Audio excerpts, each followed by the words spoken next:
Hello student, स्वागत है आपका आज के वीडियो में। आज का हमारा टॉपिक है ऑब्व्यूह, जो कि क्लास 12 का चैप्टर नंबर 3 है। तो चलिए आप शुरू करते हैं। तो ऑब्व्यूह का मतलब होता है संख्याओं या फलनों का आयताकार क्रम विन्यास को ऑब्व्यूह कहते हैं। ऑब्व्यूह को ऐसे प्रदर्शित करते हैं। और ऑब्व्यूह के अवयव ये 1 1 ये 1 2 ये 2 1 और ये 2 2, ये ऑब्व्यूह के अवयव होते हैं। ये ऑब्व्यूह की पंक्ति होती है। ये ऑब्व्यूह का स्तंभ होता है।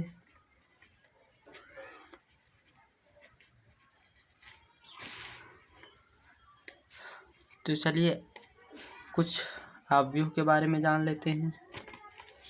तो पहला नंबर है ऑब्व्यूह के प्रकार। ऑब्व्यूह के प्रकार। ऑब्व्यूह लगभग एनसीईआरटी में 7 प्रकार के ऑब्व्यूह दिए हुए हैं। तो पहला ऑब्व्यूह है स्तंभ ऑब्व्यूह। तो ऐसा ऑब्व्यूह जिसमें केवल एक ही स्तंभ होता है उसे स्तंभ ऑब्व्यूह कहते हैं। जैसे ये इस ऑब्व्यूह में 1 2 3 केवल एक ही स्तंभ है। पंक्तियों की संख्या चाहे जितनी भी हो सकती है, लेकिन तो स्तंभ केवल एक ही होना चाहिए। नंबर दूसरा है पंक्ति ऑब्व्यूह।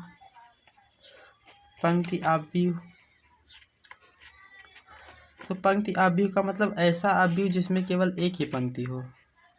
जैसे 1 2 3 4 5, इसमें स्तंभ चाहे जितने हो सकते हैं, भी हो सकते हैं, लेकिन तो पंक्ति केवल एक ही होनी चाहिए। पंक्ति को रो कहते हैं तो इसे आर से प्रदर्शित करते हैं, और स्तंभ को कॉलम कहते हैं तो इसे सी से प्रदर्शित करते हैं।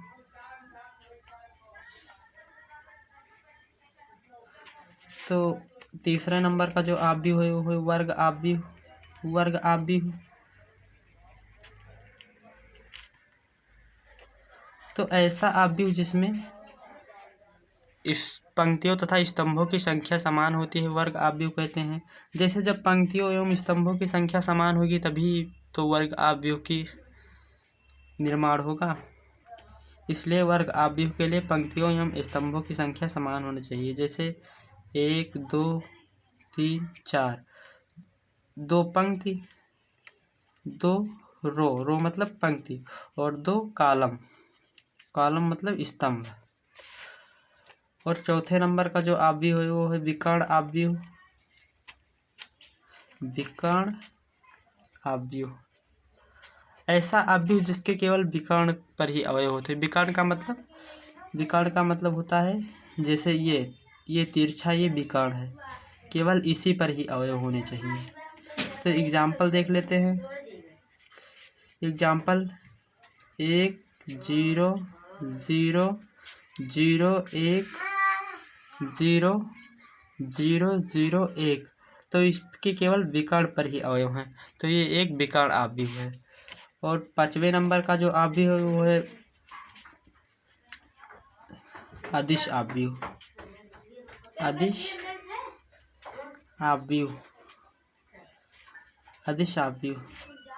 तो ऐसा ऑब्व्यूह जिसके मतलब कि जिसके विकर्ण पर केवल एक ही प्रकार के ऑब्व्यूह होते हैं। जैसे यहाँ पर समझ लेते हैं एग्जाम्पल। जैसे 2 0 0 0 2 0 और 0 0 2, इसके केवल विकर्ण पर एक ही प्रकार के ऑब्व्यूह हैं, अर्थात यह अदिश ऑब्व्यूह है। और 6ठा नंबर का जो ऑब्व्यूह होता है वो तत्समक ऑब्व्यूह होता है। तत्समक ऑब्व्यूह। तो एग्जाम्पल देख लेते हैं। तत्समक ऑब्व्यूह ऐसा ऑब्व्यूह होता है जिस पर मतलब कि जिसके विकर्ण पर केवल एक होता है। जैसे 1 0 0 0 1 0 0 0 1, तो ये एक विकर्ण ऑब्व्यूह है। ये एक तत्समक अवयव है। और 7वां अवयव है वो है शून्य अवयव। शून्य अवयव का मतलब ऐसा अवयव जिसके सभी अवयव शून्य होते हैं तो उसे शून्य अवयव कहते हैं। जैसे 0 0 0 0 इसके सभी अवयव शून्य हैं, अर्थात यह शून्य अवयव है। तो चलिए इसका नोट्स देख लेते हैं। तो ये इसका नोट्स है, अवयव संख्याओं या फलनों के आयताकार क्रम विन्यास को अवयव कहते हैं। एग्जाम्पल ये दिए रखा है। ये अवयव को अल्फ़ाबेट के कैपिटल लेटर से प्रदर्शित करते हैं। अवयव की कोटि, अवयव के पंक्ति तथा अच्छा मैंने अवयव की कोटि नहीं समझाई तो मैं समझा देता हूँ। अवयव के पंक्ति एवं स्तंभ को मतलब गुणा करने पर कोटि प्राप्त होती है। जैसे 1 2 3 4। तो इस अवयव में दो पंक्ति हैं और इसमें 2 स्तंभ हैं। स्तंभ को मतलब सी कॉलम। तो इसकी कोटि होगी 2 क्रॉस 2 की कोटि इसकी होगी। और देख लेते हैं। जैसे एक अवयव है 1 2 3 4 5 6 7 8 9। तो इसमें 3 रो हैं और 3 ही कॉलम हैं। तो 3 रो और 3 कॉलम है तो इसकी कोटि होगी 3 क्रॉस 3। और देख लेते हैं। जैसे एक अवयव है 1 2 4 7 9 21 30 35 40 और 51 77 31 61। तो इसमें 4 पंक्ति हैं। इसमें 4 पंक्ति हैं एवं 3 स्तंभ हैं। ये स्तंभ ये और ये। तो इसकी कोटि होगी पंक्ति, होता है पंक्ति गुणे स्तंभ। तो इसमें 4 पंक्तियां होंगी तो ये 4 गुणे 3। तो अब नोट्स देख लीजिए और आराम से नोट्स बनाइए। पंक्ति अवयव ऐसा अवयव जिसमें पंक्तियों की संख्या एवं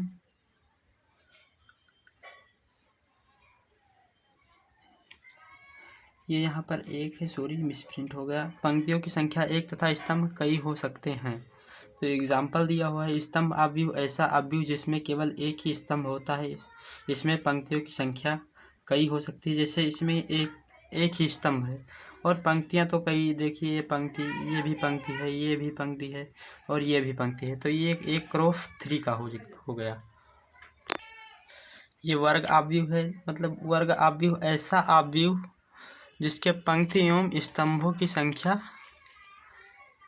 समान होती है। पंक्तियों एवं स्तंभों की संख्या समान होती है, वर्ग अवयव कहते हैं। एग्जाम्पल देखिए। ये 3 क्रॉस 3 का अवयव है। विकर्ण अवयव ऐसा अवयव जिसके केवल विकर्ण पर ही अवयव उपस्थित होते हैं, विकर्ण अवयव कहते हैं। जैसे विकर्ण अवयव जिसे ये देखिए, ये केवल इसके विकर्ण पर ही अवयव उपस्थित हैं। और 5वां अवयव है अदिश अवयव, ऐसा वर्ग अवयव जिसके विकर्ण पर एक ही प्रकार के अवयव उपस्थित होते हैं। जैसे इसके विकर्ण पर केवल एक ही प्रकार के अवयव उपस्थित हैं। और 6ठा अवयव है तत्समक अवयव, ऐसा अवयव जिसके विकर्ण पर एक उपस्थित होता है। जैसे इसके विकर्ण पर केवल एक ही उपस्थित है, अर्थात यह विकर्ण अवयव है। 7वां प्रकार का अवयव है तो ऐसा अवयव शून्य अवयव, ऐसा अवयव जिसके अवयव शून्य होते हैं, शून्य अवयव कहते हैं। जैसे इसमें सभी अवयव शून्य हैं तो ये शून्य अवयव होगा। अब इसमें एक एग्जाम्पल दिया हुआ है एनसीईआरटी में, तो चलिए पहला एग्जाम्पल सॉल्व करते हैं। तो एग्जाम्पल है 3 फैक्ट्रियों पहली, दूसरी तथा तीसरी में पुरुष तथा महिला कर्मियों की संख्या से संबंधित निम्नलिखित सूचना पर विचार करो। तो ये सूचना है पहली कंपनी में पुरुष की संख्या 30 और महिला की संख्या 25, दूसरे में पुरुष की संख्या 25 एवं महिला की संख्या 31 और तीसरे में पुरुष की संख्या 27 तथा महिला की संख्या 26। और आगे कहा है तथा सूचना को 3x2 आव्यूह में परिवर्तित करो। इसे हम 3x2 मतलब कि आव्यूह की पंक्ति 3 होनी चाहिए एवं स्तंभ 2 ही होने चाहिए। तो चलिए माना आव्यूह ये बराबर, तो पंक्तियों की संख्या 3 होनी चाहिए, तो 30, 25 और 27 पंक्तियों की संख्या 3 हो गई और ये स्तंभों की संख्या 2 हो गई। तो ये हो गया 3x2 का आव्यूह। अब आगे कहा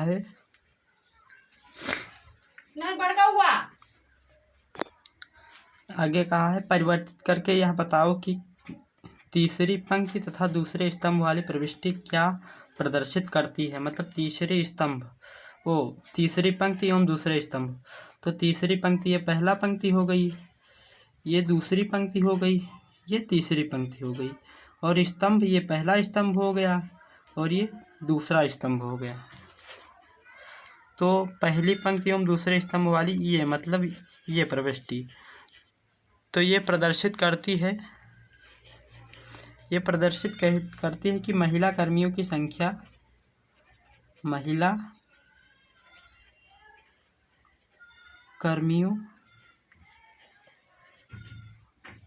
की संख्या 26 है। आगे फैक्ट्री लिख दीजिए।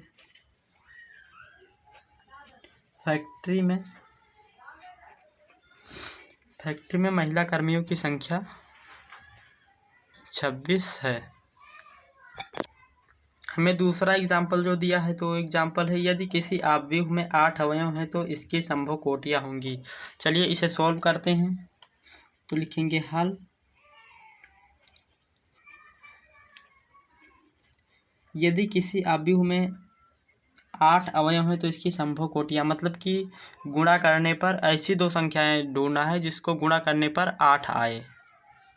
तो चलिए करते हैं इसे।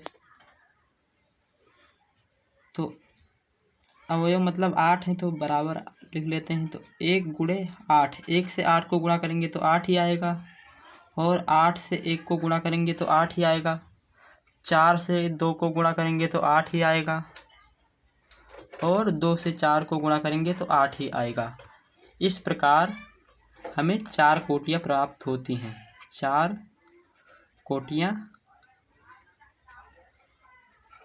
कोटियाँ प्राप्त होती हैं।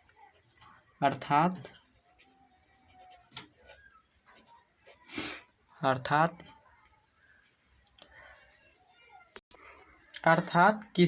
यदि किसी आव्यूह में 8 अवयव हैं तो उसकी 4 संभव कोटियाँ 1 गुणे 8, 8 गुणे 1, 4 गुणे 2, 2 गुणे 4 होंगी।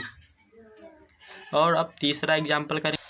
तो हमारा जो तीसरा एग्जाम्पल है इसमें दिया है एक 3x2 के ऐसे आव्यूह की रचना कीजिए जिसके अवयव aij बराबर 1/2 i-3 mod i-3j द्वारा प्रदत्त हैं। तो चलिए पहले इसके लिए मानना होगा माना आव्यूह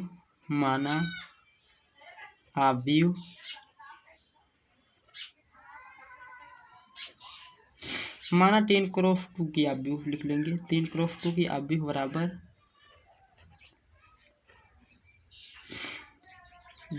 3x2 का मतलब है पंक्तियों की संख्या 3 एवं स्तंभों की संख्या 2 होनी चाहिए। तो A11, ये 12, ये 21, ये 22 और ये 31 और ये 32, ये 32 हो जाएगा। तो चलिए अब अवयव याद करते हैं। ये इसका मतलब है I और ये पहले का मतलब है I, ये दूसरे वाले का मतलब है J, ये पहले वाले का मतलब है I, ये दूसरे वाले का मतलब है J। तो चलिए अब ये 1 1 अब अवयव ज्ञात करते हैं। तो ये ij बराबर ये आई जे बराबर 1/2 mode I minus 3 J. Mode का मतलब है मोड से बाहर चाहे जो संख्या निकलेगी वो सदैव पॉजिटिव ही रहेगी। तो ये 1 बराबर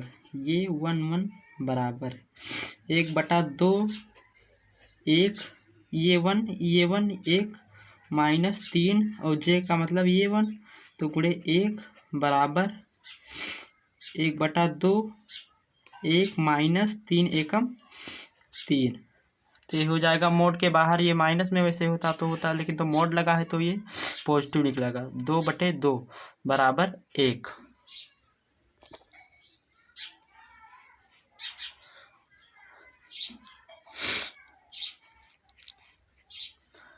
और ये 1/2 बराबर हो जाएगा 1/2 आई का मतलब ये आई का मतलब 1 माइनस 3 गुणे जे का मतलब है 2 बराबर 1/2 1 माइनस 3 गुणे 2 बराबर 3 दूनी 6, 6 में से 1 जाएंगे तो 5, तो 5/2। अब हमें ये 2 1 ज्ञात करना है, ये 2 1 ज्ञात करना है। तो ये 2 1 ज्ञात करने के लिए हमें 1/2 आई का मतलब 1 माइनस 3 गुणे जे के जगह आई का मतलब 2, यहाँ पर आई का मतलब 2 है, 2 रखेंगे सॉरी, और जे के जगह पर 1 है तो 1, तो 1/2 और 2 माइनस 3 एकम 3, तो ये 1 ही बचेगा, तो ये आ जाएगा 1/2। और ये 2 बराबर 1/2, ए का जगह पर 2 है माइनस जे के जगह पर भी 2 है, तो बराबर हो जाएगा 1/2, 2 माइनस 3 दूनी 6, 6 में से 2 जाएंगे तो 4 हो जाएगा।